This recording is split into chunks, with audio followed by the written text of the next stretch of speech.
Buenos días. Good morning, everybody.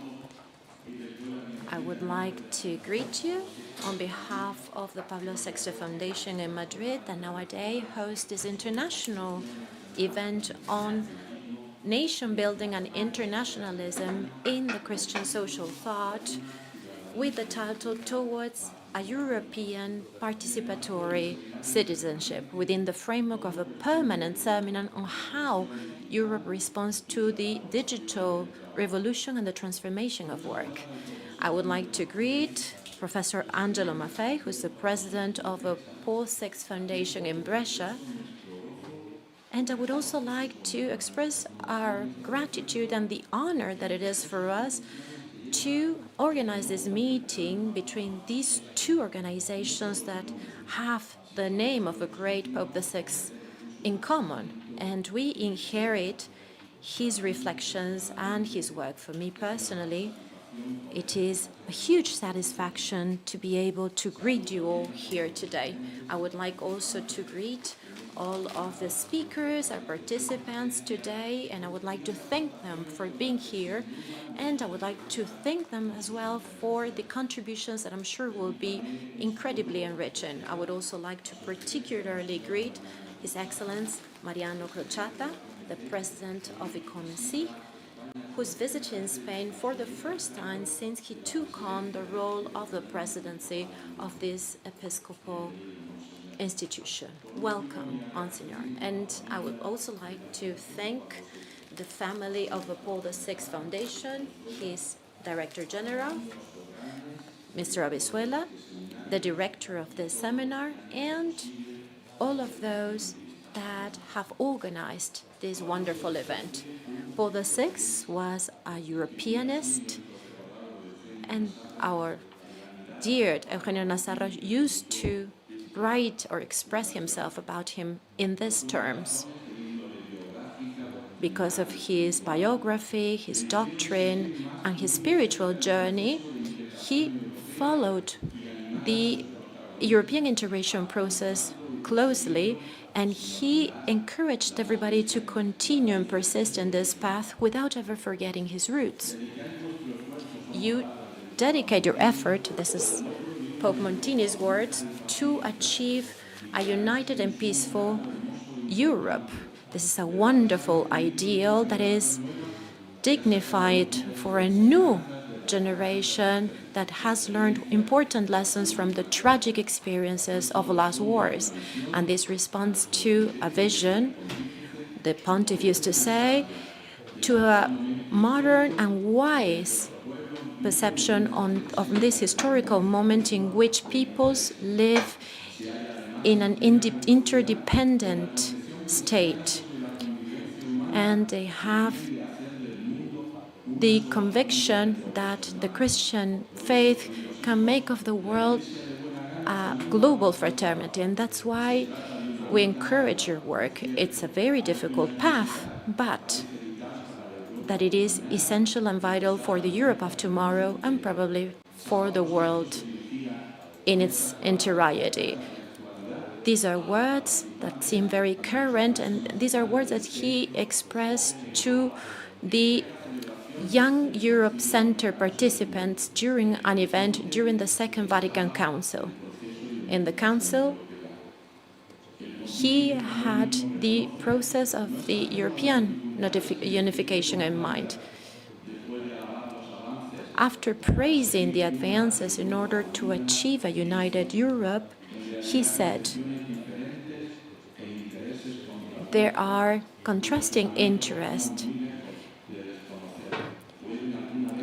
whose reasons were far from knowing and can sometimes alleviate or reduce the sense of solidarity and the prevalence of common good on particular interests and the interest in creating a unity, a cultural, social, and economic unity. In order to overcome these challenges, we need firmness and coherence.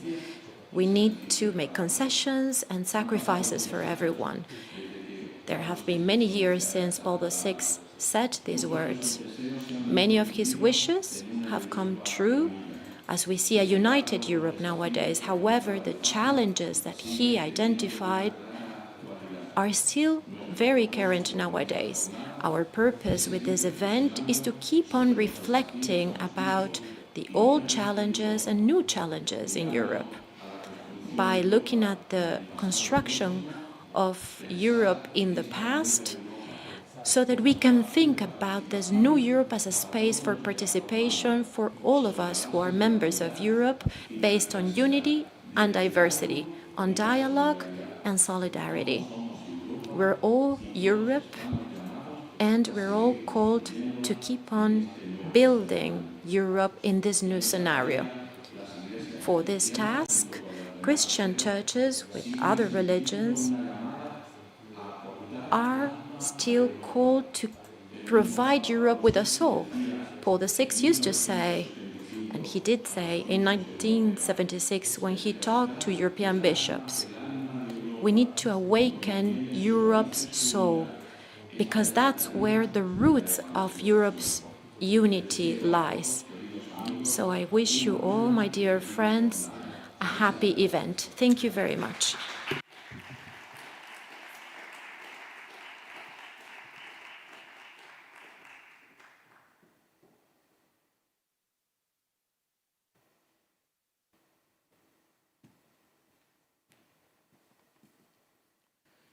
Sono lieto di portare il saluto I'm happy to provide the greeting to all of the participants to this day of study that is called Towards a European Participatory Future. I would like to particularly thank the Paul VI Foundation in Madrid with its collaborators that wanted to share with us the idea of this important event.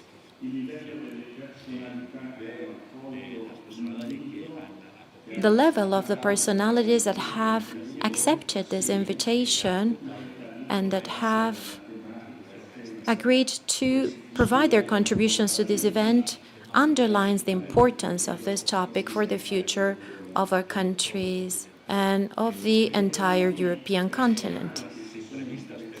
The personal interviews that have taken place in the previous years in the Paul VI Foundation and in the Paul VI Institute have allowed us to see that, together with a common inspiration related to the name of the Pope and the Second Vatican Council, our institutions have taken different paths in their activity. The Institute has focused on historical research,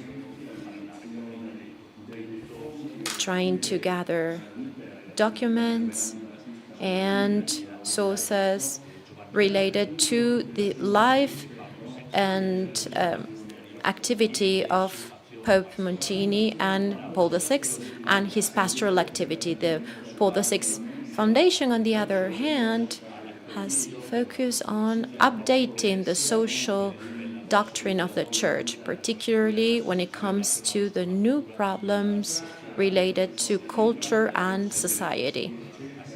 I think that we can say that these are different paths, but are complementary paths. And maybe the challenge that our institution and other institutions need to face is this. That is the challenge to maintain creative faithfulness that can be faithful to the past and keep on being current for the future. Thank you very much for your hospitality, and I hope you have a very fruitful day ahead. Nuncio de la Santa Sede, Monseñor Bernardito Auza, presidente. The president of the Paul VI Foundation, authorities, professors, ladies and gentlemen, welcome to this international session of the Paul VI Foundation, within the seminar, the permanent seminar directed by Domingo Sugranyes, that is about the response that Europe can give around digital revolution and the transformation of work. I would like to particularly mention the Paul VI Foundation. So many thanks to its member and all the other teachers who have come here from other places. Thank you very much for coming. Envío también un saludo. I would also like to greet all of those that are listening to us online through the Paul VI website. I would like to thank Domingo Sugranyes. He is the organizer of this seminar, so I'd like to congratulate him on his enormous effort.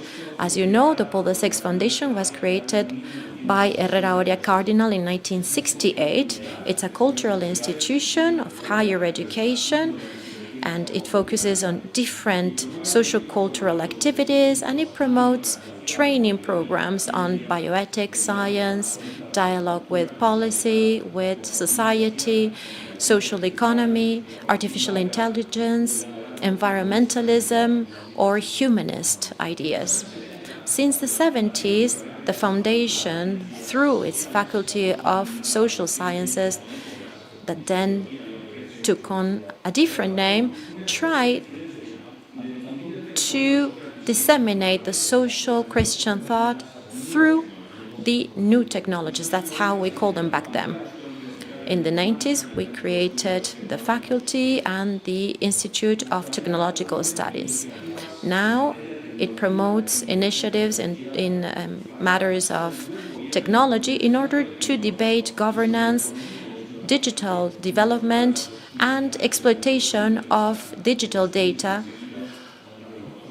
in terms of the purposes and its effects on society, and with always mainstreaming the humanist and Christian perspective. The permanent seminars that we have had so far, directed by Domingo Sugranyes, aim to gather a wide number of experts in order to reflect on the repercussions of the digital footprint and the impacts it's having on the future of work. On this third seminar, that started in December 2023, we're studying the response that Europe might give to this situation. And it's within this framework that we are including this international session that we're organizing in collaboration with the Paul VI Institute. The digital revolution is one of the great projects that we're incorporating as a society, and it's one of the most difficult ones that humankind is facing, because it opens a whole world of opportunities, but also risks and dilemmas. As Jeremy Rifkin used to say in the 90s, the technological revolution has repercussions on all aspects of our lives: how we raise our children, how we get married, how we work, who we vote for, what kind of economic models we want for our society, how we express our faith, how we perceive the world around us, and the place that we take in this world. Therefore, this revolution, when it comes to creating technologies that can emulate human intelligence and its applications on consumption, health, safety, mobility, and so forth, opens the door to several challenges, doubts, and concerns. And all of that becomes particularly complex when we see it from a world perspective and when we see the different standards that there are between the different geopolitical blocks. So where is Europe within this framework?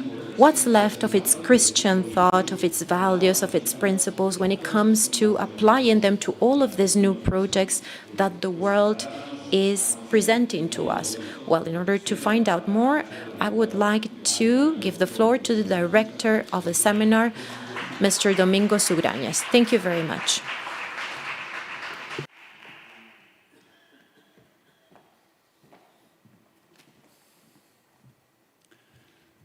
This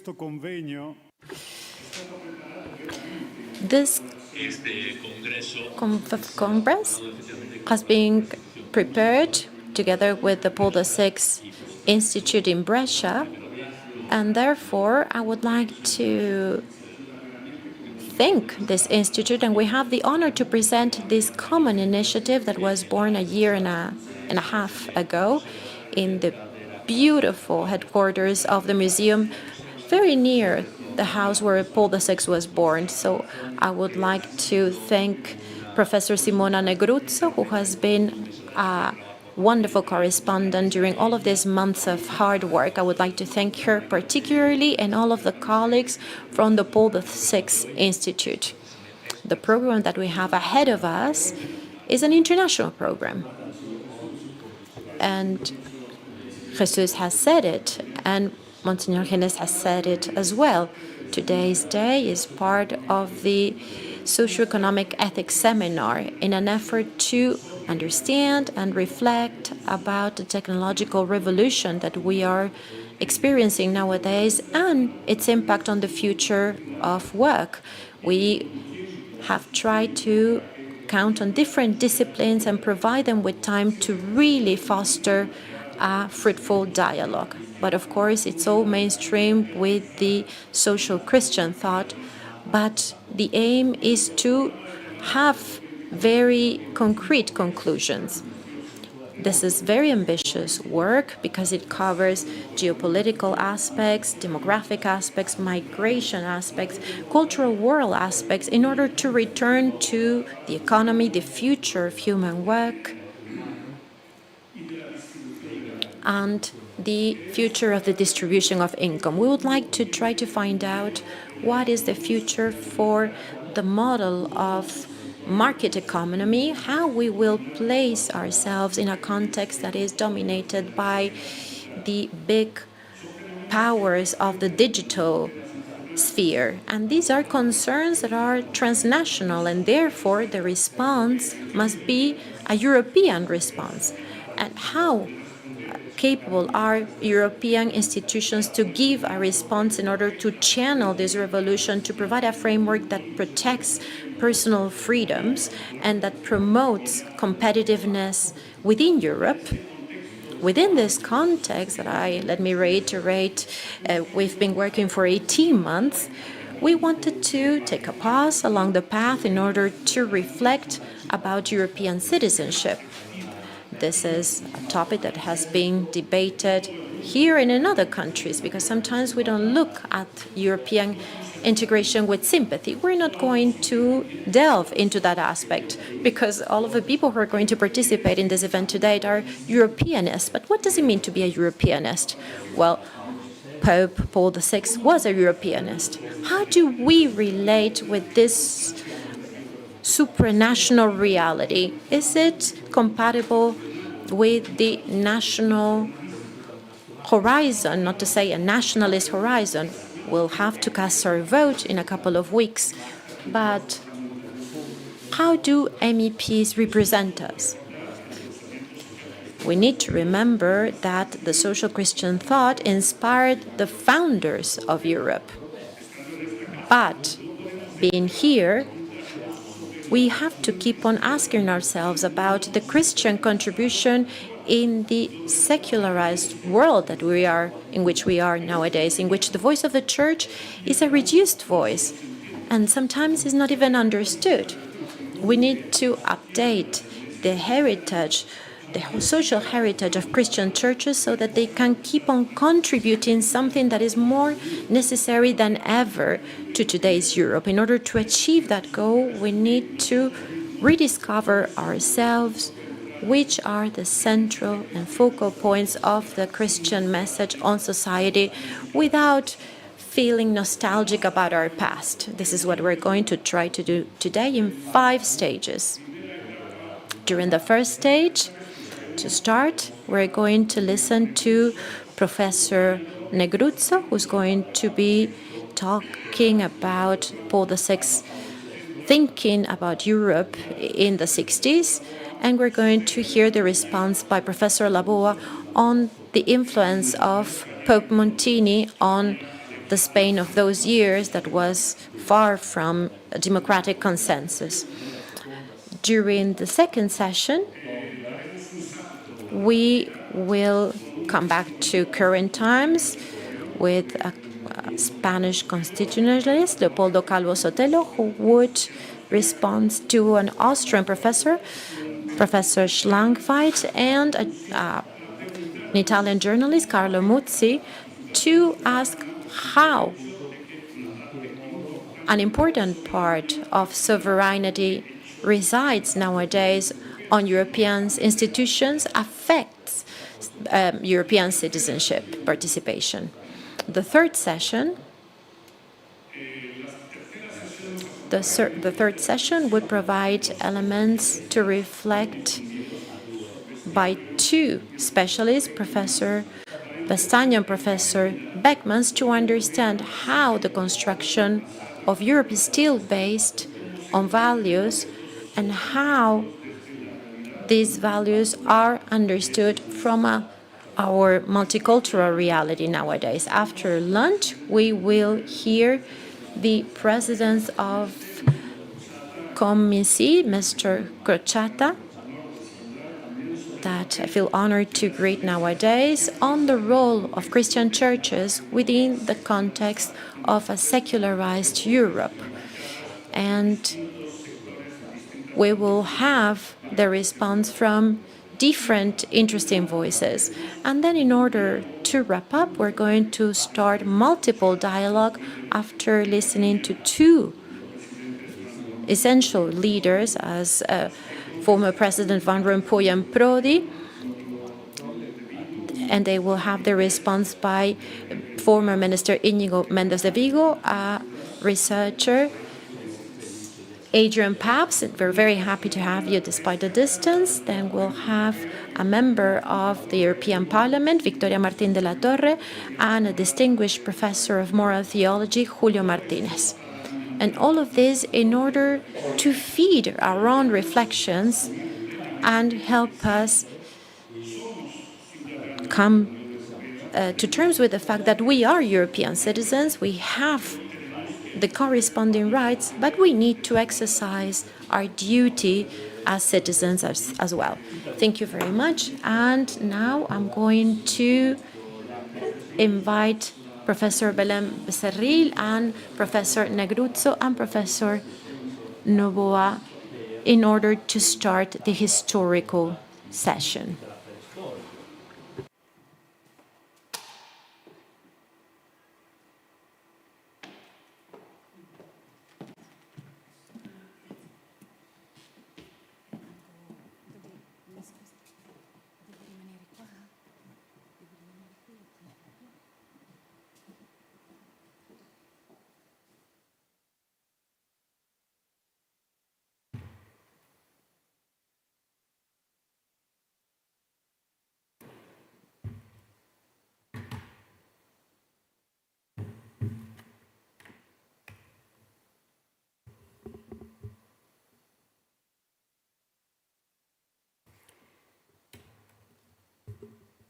Muy buenos días. Good morning. It's a pleasure to be here to take part in this seminar.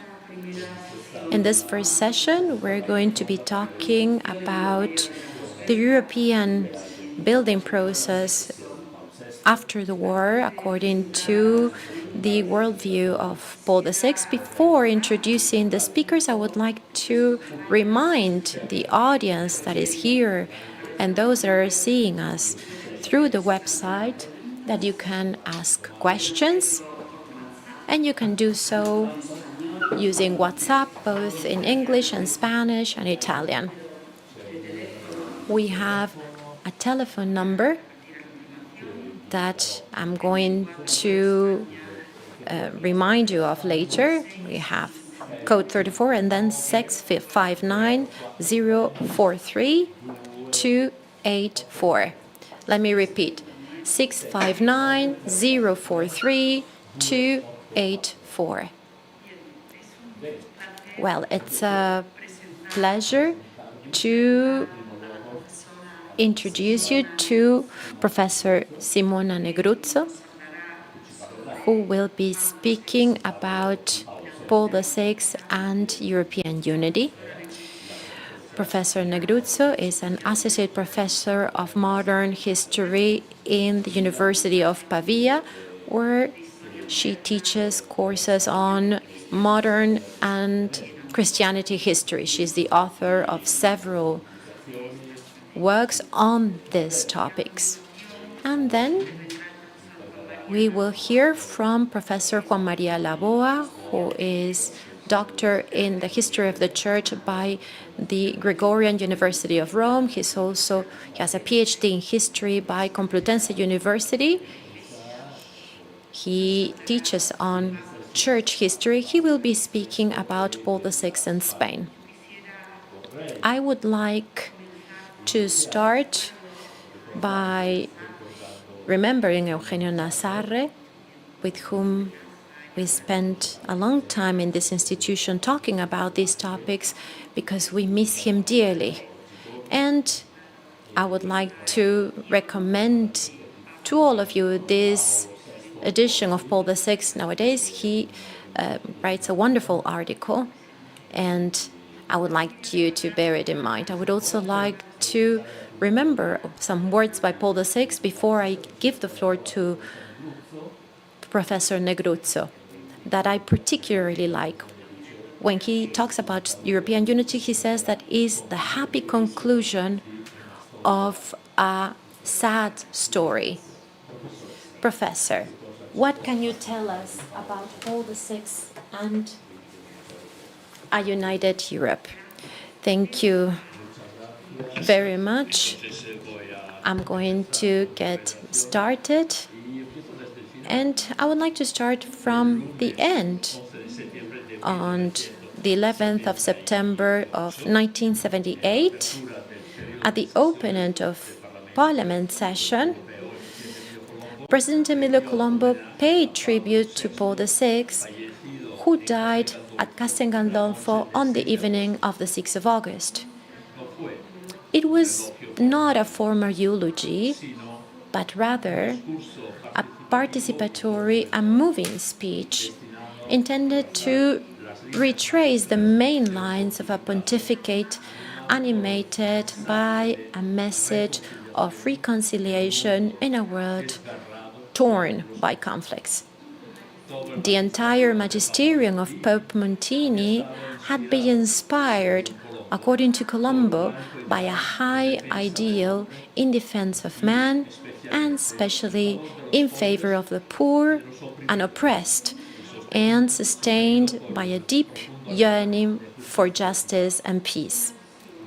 A mission, that of Paul VI, which, although universal, had always retained a particular focus on the old continent, calling for genuine reconciliation, exhorting the exercise of responsibility for building a united and pacified Europe, and asserting its Christian identity in the spiritual, moral, and religious fields, and as the main, but not so, source of Western culture and thought. In the course of his pontificate, Paul VI spoke on these themes on several occasions, entrusting to speeches, messages, and letters his thoughts, matured through his previous experiences, that contributed to nourishing his European vocation. From the family and oratorian environment in Brescia to that of ecclesiastical assistant to the Federation of Italian Catholic University Students, from his diplomatic service in the Vatican Secretariat of State to that of pastor of the Milanese diocese. He had a voice that was always lucid, direct, and participatory, oriented towards promoting dialogue and solidarity. The fundamental guidance of his thought go back to a large extent to the Europeanist and globalist institutions of the pre-pontifical period and his relationship with authors such as Hilaire Belloc, Antonio Rosmini, or Romano Guardini. but always brought up to date and confronted with the problems and expectations of European peoples in the war and post-war years, revitalized by the assiduous exchange with his brother Lodovico, who was a tireless advocate of the European Union and longtime Italian representative to the Strasbourg Parliament, and comforted by the teachings of Pius XII and John XXIII, two European popes, that is, to contemporaries of the birth of the community institutions, which were warmly encouraged and welcomed with deep sympathy by the Catholic Church. Scrolling through the speeches, Montini's approach to European issues appears in all its evidence. Meeting the participants of a congress of the associations belonging to the Young Europe Center on the 8th of September 1965, he presented the ideal of a united and pacified Europe in this way. And let me quote him: "You dedicate your efforts to the achievement of a united and peaceful Europe. This is an extremely beautiful and important ideal, worthy indeed of a new generation that has learned useful lessons from the tragic experiences of recent wars. It responds to a vision which we consider modern and wise, of a present moment in history in which peoples live in a close interdependence of interest among themselves. It is fully in conformity with the Christian conception of human coexistence, which tends to make the world a single family of fraternal peoples. Therefore, beloved sons, the Church willingly encourages you in your work. It is a very arduous goal, it is true, but one whose necessity appears vital for the Europe of tomorrow and even perhaps for the whole world."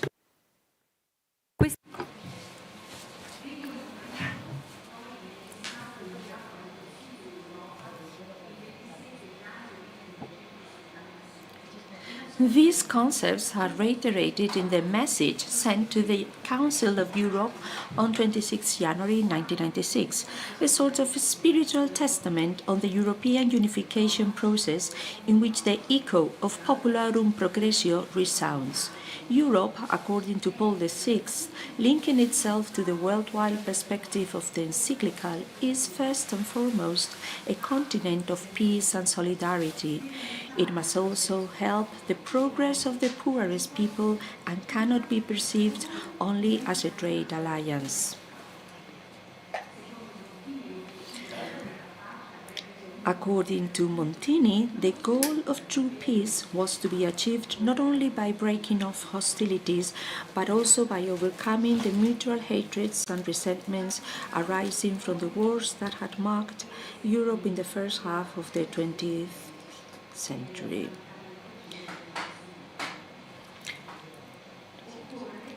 Reconciliation must be implemented at all levels and among all men, committing solidarity between nations and peoples. In the wake of Pacem in Terris, Montini manifested his resolute commitment to the equality of peoples and men in Popularum Progressium. The profound imbalance between the wealth of the industrialized countries and the starving world led him to take sides in favor of the most disadvantaged, while stating, "Our case goes more willingly beyond Europe, towards developing countries. However, Europe remains at the center of our concerns, our esteem, and our trust." Paul VI was confident that Europeans were awake, that the European Union was called to history and vocation to also take part on the problems of the world. And I quote, "I have the firm hope that Europe, finally unified, will not disappoint the expectations of mankind." End of quote. The process of European integration, which Montini has lived and known since its inception, is considered by him to be a peaceful revolution carried out between nations in order to implement the common ideal that binds them, namely the construction of a more humane, fairer Europe without discrimination. This is the model invoked for future generations. And I quote, "We believe that the youth of Europe aspire in his rapprochement by repudiating those barriers whose meaning they no longer understand." End of quote.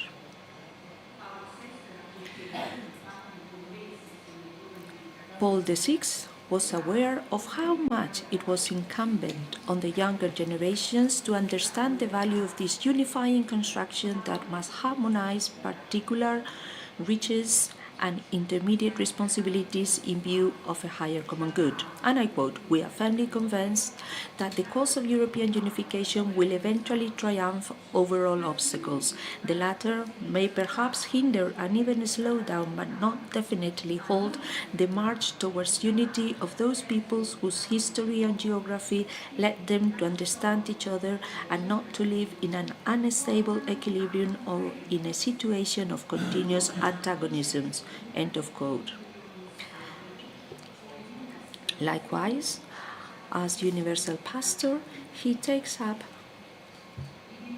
upon himself the task of instilling trust and hope. And I quote, "The ministry imposes upon us the duty to promote and encourage everything that may help to lower the barriers between men and nations and lead them to a fraternal understanding. And although this duty is universal in scope, it applies first and foremost to the group of nations which is a historical community of destiny that has brought together and which an affinity of tradition invites to fraternize in a more special way. This is the case with Europe, and it is also the reason that anything that can accelerate its unification seems to us to be an important contribution to the building of world peace that all men of goodwill so ardently desire." End of quote. European identity is central to Montini's lexicon, that of the soul of the continent. The pontiff is fully aware that Catholicism unfortunately covers only part of the new European area, but he is equally convinced that the importance of the Christian tradition is an undeniable fact and an integral part of Europe. Meeting with different groups, Paul VI was able to describe how the unification process was able to materialize by responding to the profoundly dynamic vision of a Europe on the move, a perspective that helped to interpret and discern the historical events of the old continent. From the text, we can see how much he was pleased over the progress made and trembled before the difficulties, the moments of stagnation and regression, while lucidly recognizing the significance and values of the different European institutions, albeit aware of their limitations and of the incomplete realization of their potential. What Europe has, what the course of history has given it, must according to Paul VI, contribute to the benefit of all humanity. And I quote, "At the arrival stage of this long and often tormented history, by virtue of the variety of contributions that each people of this continent with its own genius has bestowed upon it, Europe has an ideal heritage that represents a common heritage. This patrimony is essentially based on the Christian message, proclaimed by all its people who have accepted it and made it their own. It includes an addition to the sacred values of faith in God and the inviolability of consciences, the values of equality and human fraternity, the dignity of thought dedicated to the search for truth, individual and social justice, and law understood as a criterion of behavior in relations between citizens, institutions, and states." End of quote. Alongside Europe, along the Europe of solidarity and Europe, that of dialogue, addressed to the entire continent, not only therefore to the countries of Western Europe, whose importance in the construction of community institutions is recognized, but also open to lay people and non-believers, and therefore also to Central and Eastern Europe, dominated by communist regimes.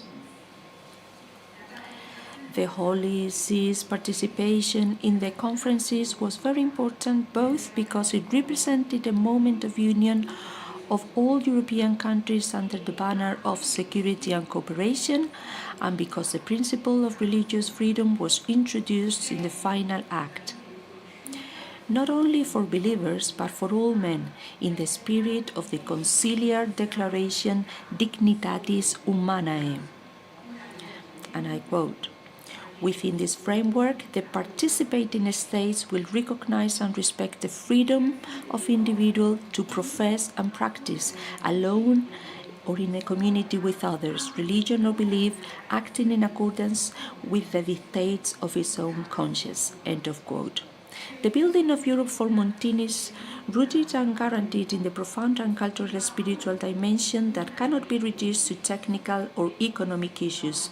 There is a need for a soul supplement for Europe that goes beyond, informs and fills with meaning the same economic, social, political and institutional achievements. In this view, a high ethical political ideal is at stake, and I quote, "For if a united Europe is to be created, it must not be an artificial creation imposed from outside, but it must arise from an expression from within the individual peoples. It must be generated as the fruit of persuasion and love, not as a technical and perhaps fatal result of political and economic forces." End of quote. European unity is not a solitary or exclusive endeavor, but it is built together thanks to the commitment of each one, through the service that we are all called upon to perform. And I quote, "Your novel endeavor eloquently illustrates what men can do when they unite with one another, for one another, and renounce being above or against one another. Persevere in this peaceful endeavor and let it serve the common good of Europe and the world. This is our dearest wish." End of quote.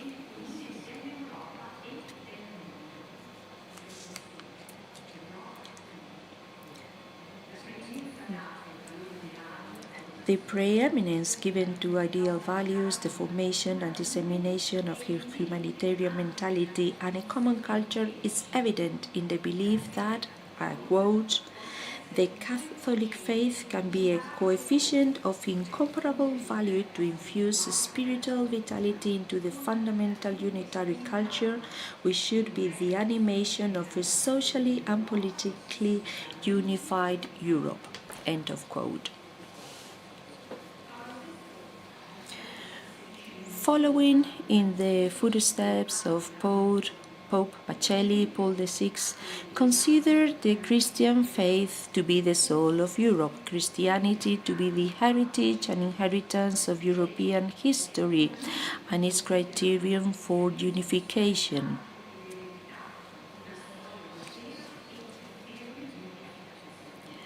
And I quote, paraphrasing the famous epistle to Diognetus, we could say, "What the soul is in the body, Christians are in the world, in this world of Europe." Oh, certainly, as in the time of Diognetus, they must bear witness in poverty, in misunderstanding, in contradiction, and even in persecution. But if their challenge has the humility of the gospel, it also has its vigor, it brings salvation to all. End of quote.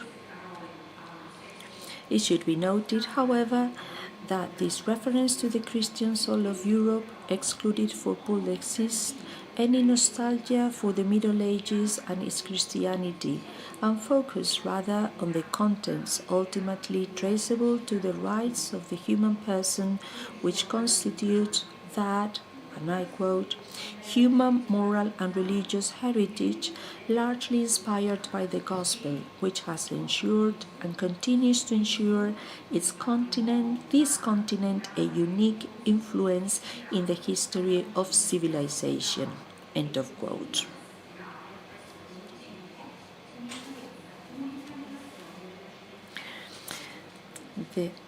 Therefore, if in 1947 Pius XII had proclaimed that Saint Benedict, the spiritual father of Europe, Paul VI not only proclaimed him the patron saint of Europe, but in 1996 he also called the European Convention of Human Rights a milestone on the path to the union of peoples.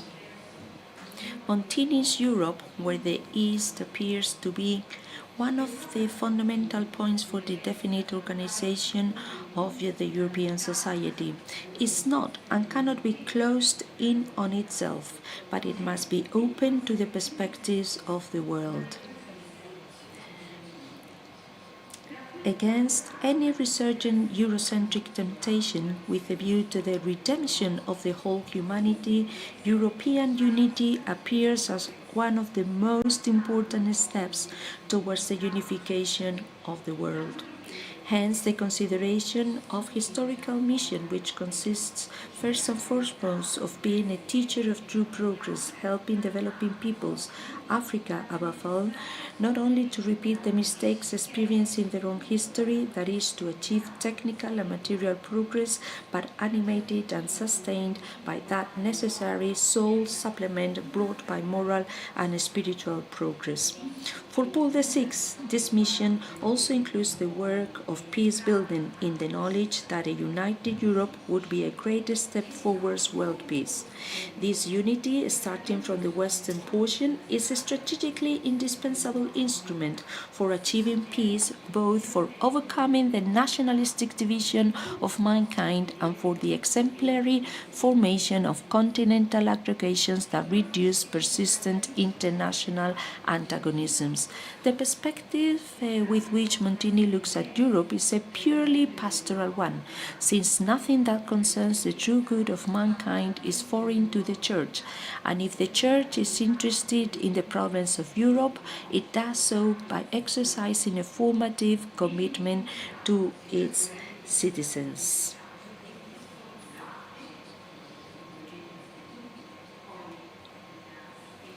In this sense, speaking at the European Movement of Conference, indeed, we also have the great and onerous responsibility to preach the gospel and to make all men heirs and sisters of the pastoral mission, and that over centuries has regarded Europe as a united Christianity, albeit clearly differentiated into distinct groups whose mission was to educate according to their own genius. We too are for united Europe. We cannot but hope that the process from which Europe is to emerge more united, freer from interests, more closely bound to mutual aid systems, is progressing and achieving concrete and definite results.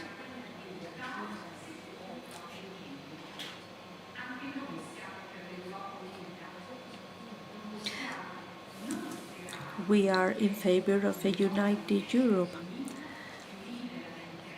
and hence the emergence in Paul VI of the importance of greater cooperation and communion between the European Bishops' Conference and the underlying of the tasks of Christians called to draw from their faith the inspiration for a commitment that knows how to emphasize and realize the equality and dignity of the human person, the overcoming of an individualistic ethic, and the sense of solidarity in the conviction that working for European unification is a responsible moral choice and a duty proper to the moment in history.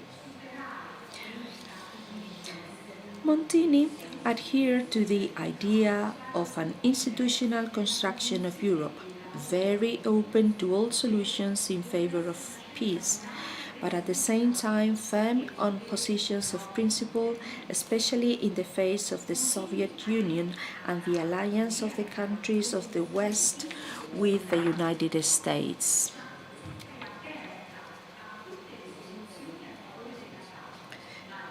A Europe open to all solutions in favor of peace,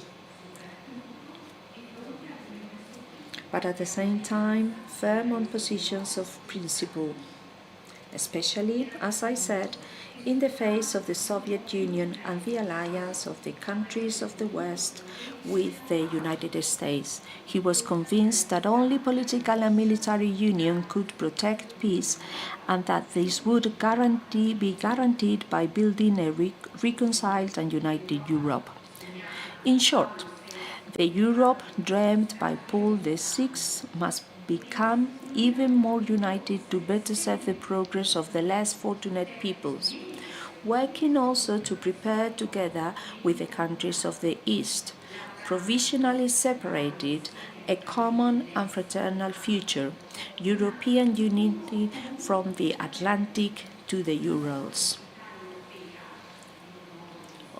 On the 26th of January 1977, for the inauguration of the Palace of Europe in Strasbourg, today the seat of the Council of Europe, but from 1977 to 1999 of the European Parliament, he wrote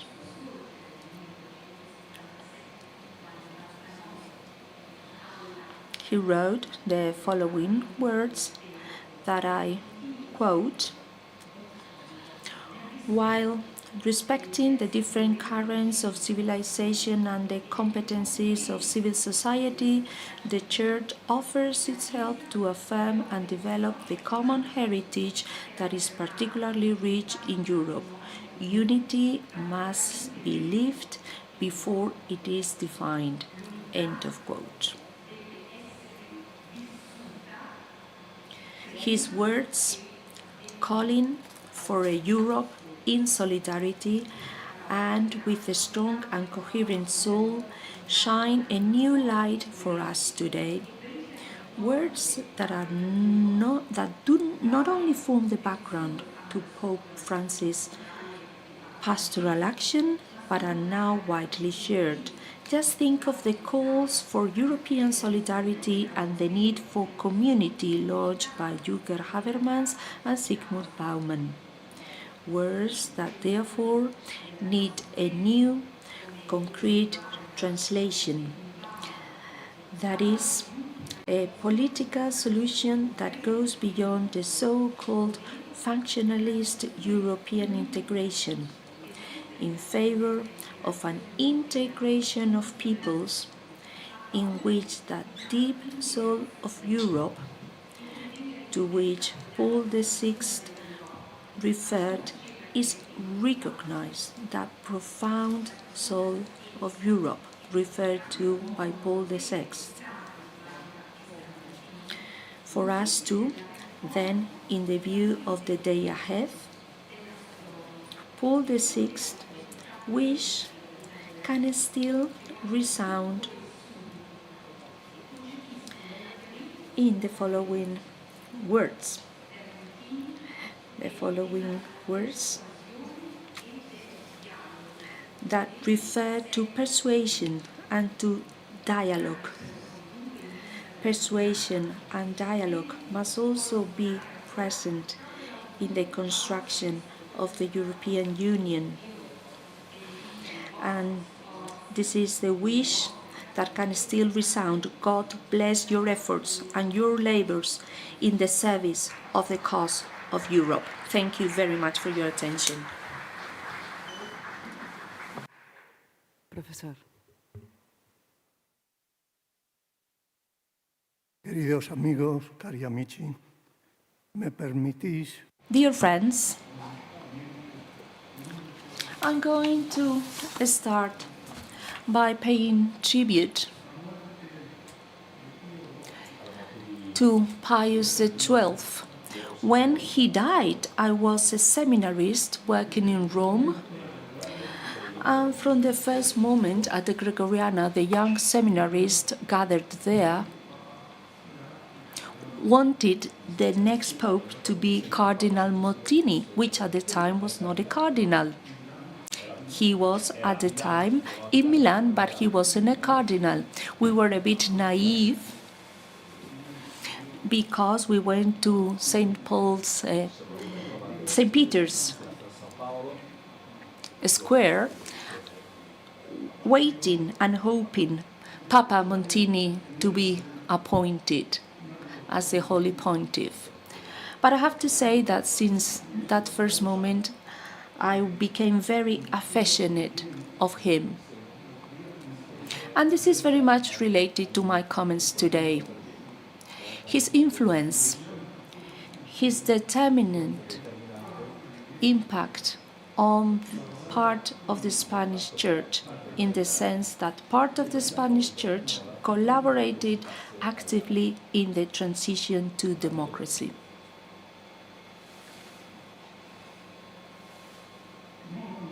Simona Negruzzo has offered us a focused and comprehensive vision of Pope Paul VI. Today, I would like to say something which is unknown in Spain, and that is that his support to the democratization of Spanish society through a church faithful to the conciliar principles facilitated the transition to Spanish democracy. We can say that the Europeanist approach of Papa Montini appeared in his familiar environment. That Europeanist option also affected his attitude towards Europe in Spain. Here, this auditorium was built by Angel Herrera Oria. This institution was built by Angel Herrera Oria. He is a friend, he was actually a friend of Montini's, and he became cardinal during the pontificate of the Pope. So we can see a close relationship between this institution and Herrera Oria and the cardinal, a significant one. It is not that Paul VI was involved in politics via his impact or influence in Spain. The conciliar documents and the conciliar principles called our attention at that time, the attention of young priests, because we realized that we needed a change both in Spanish politics and in the Spanish church.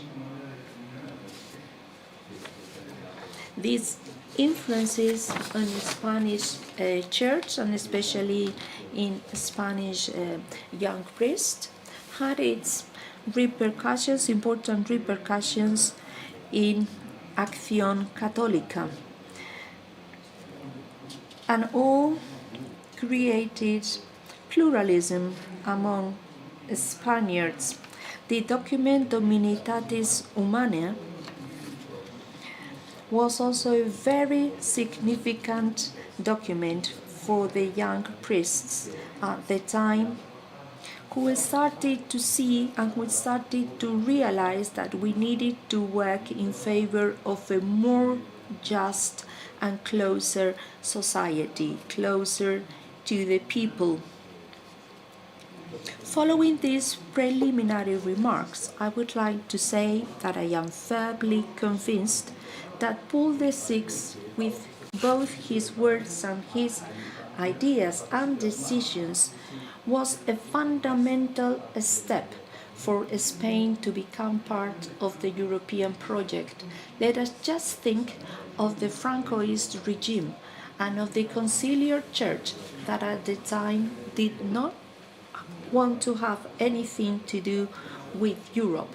because they believed that anything that came from Europe and that came from France was absolutely horrible for Spain and for Spaniards.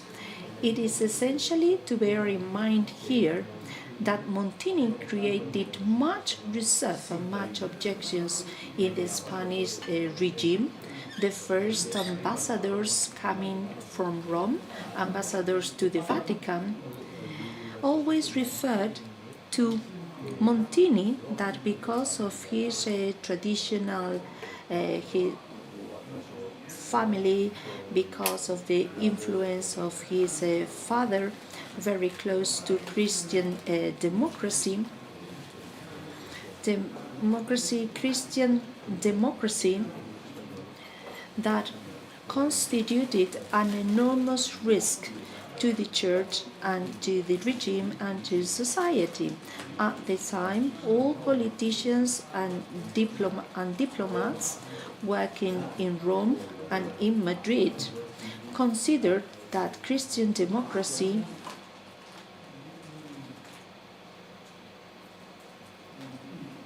was the enemy. And so we have a Montini that was close to Christian democracy and that was not well, therefore, regarded by Spanish politicians because he was against the Francoist regime. And so we can see a Montini, Pope Montini, very well educated, helping and contributing to the church of the 50s and the 60s, closely collaborating with the church and with the Spanish society. So Montini was not well regarded because he was very close to those that Spanish politics of the time really hated. It was in 1962, in October, when Montini, at the time being Archbishop of Milan, sent Franco a telegram stating the petition of some students, some university students, so as to avoid and to reject and condemn the death penalty to a student that had been convicted unfairly. That telegram, created at the time in the official Spain, in part of the church, which was a church very close to Franco, and which we have to say that had liberated Spain from the Marxist revolution in the Civil War. That telegram constituted an attack to the confessional regime. And therefore, Cardinal Montini said that, well, deep down, that was the thinking, and that thinking needs to make a differentiation between a Catholic regime and a non-Catholic regime. And if there is a differentiating factor between both of them, is justice. So he was begging not to apply death penalty on that young student. Disparities between Montinis and the Spanish regime started with the appearance and the phenomenon of that telegram. And the episcopal structure was not in favor of Montini at all, because Montini had a different idea of the church. He wanted the church completely separated from the state, from the regime. He wanted a conciliar church, and conciliar churches do face different oppositions. In the case of Spain, because of the Francoist regime, a conciliar church was dangerous element for Spanish politics. The pontificate of Paul VI coincides in time with a profound and transformative change of the Church. This is why our thesis is very interesting and needs to be considered if we want to get to know better the figure of Paul VI. The implementation of a conciliar church depends on Montini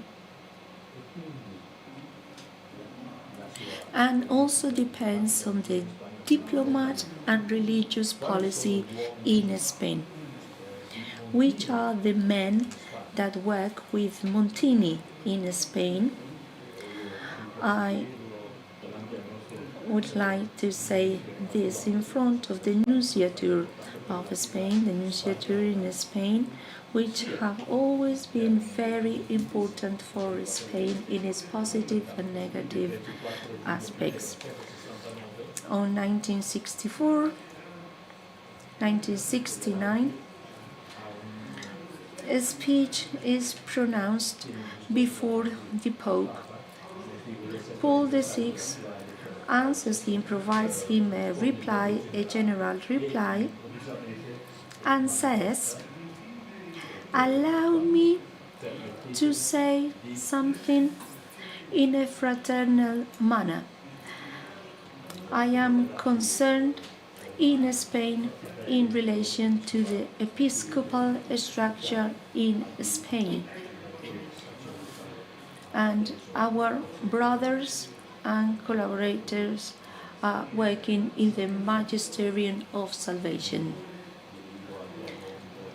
This is a message to all young people and to citizens of the time. Several situations do not leave us indifferent and create in our children reactions that obviously cannot be justified, but however they can provide for an indulgent understanding. Let's hope for the progress in this country. Promoción de la justicia social. And we believe in the promotion of social justice, whose principles have been clearly outlined by the Church. The active presence of pastors in the midst of the people is essential, and we really hope that this presence takes place in the vacant dioceses. There were many vacant dioceses back then in Spain because, according to the agreement with the foreign affairs minister, they had to approve the bishop candidates. And since Rome sent names that were not desirable for the Spanish regime, they were not approved by the regime. So there were many vacant dioceses. So the action of these bishops must not differentiate between men and church. This was a very serious intervention. It was disconcerting for part of the church. It demotivated Franco and the regime, but for the Spanish church, it was the start of a reconsideration, of a personal reflection. In that personal reflection were present the degli, who was in Venezuela, that was really appreciated by Paul VI. And he was brought to Madrid, and he was told that his main task was to give place to bishops that responded to the freedom of the people, the freedom of humanity. Tarancón, it was a bishop that was famous, but he was left to his own devices in Toledo. And he was against a good part of the Spanish bishops, and he became the spokesperson for Paul VI. And so the new substitute of the Secretariat of State, Gabinelli, who was a friend of Paul VI, who was sent to Spain. And to wrap up, I just simply wanted to say that there is something that we'll always be grateful for to Paul VI, which was to take a stand. This was a pope who opted for not being that popular in certain circles, but to be conciliar, and therefore it was a very important pope for the Spanish Church.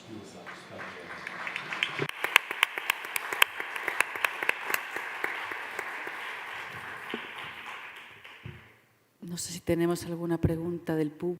I wonder we have questions from the audience. We would have 3-4 minutes to answer those questions.